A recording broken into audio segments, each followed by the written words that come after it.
This is what happened at the headquarters of Devon Energy in Oklahoma City last December the 13th. Environmentalists unfurled a banner from which some glitter fell. As a result, the activists were arrested for simulating an act of bioterrorism. If convicted, they face up to 10 years in prison.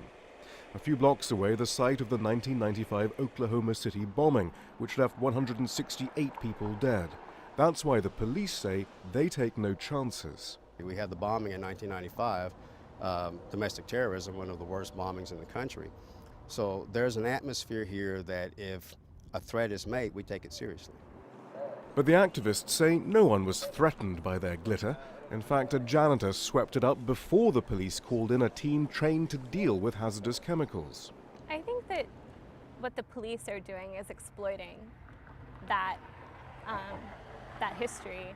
I think that charging terrorism hoax and perpetuating that idea that nonviolent civil disobedience is terrorism completely devalues the actual experience of violence that we had here in Oklahoma. We are normal folks. We're from Oklahoma, and we just want to get a message out there that's not heard much. And so, yeah, we're not at all trying to alienate people.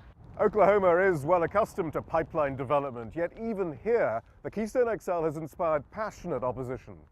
And TransCanada, the pipeline's owner, is taking action. Last year, TransCanada's pitch to law enforcement agencies along the pipeline's route was exposed. Among the suggestions, consulting local district attorneys about the applicability of terrorism charges against protesters. That's exactly what the activist's lawyer says he overheard while attempting to speak to the commanding officer at the protest.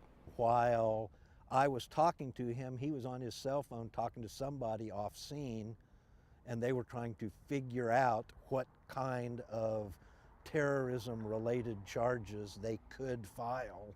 The police deny they've seen TransCanada's presentation, but had to concede that consultations do take place after a document surfaced that revealed city police officials took part in a meeting with TransCanada in April of 2012. I haven't seen this PowerPoint presentation. It may be a coincidence, I don't know. I'm not familiar with what you're even talking about. But I can tell you, we do not take instruction from private companies. When need be. Stefan and Mariah live with the uncertainty of pending bioterrorism hoax charges, but their passion remains undimmed. The issue is really important to me because this is my home and it's where I grew up, and I've seen my family and land be devastated by the actions of Devon and other oil and gas corporations. However, they accept that they can now no longer be as active in protests against the energy companies. Shihab Ratansi, Al Jazeera, Oklahoma City.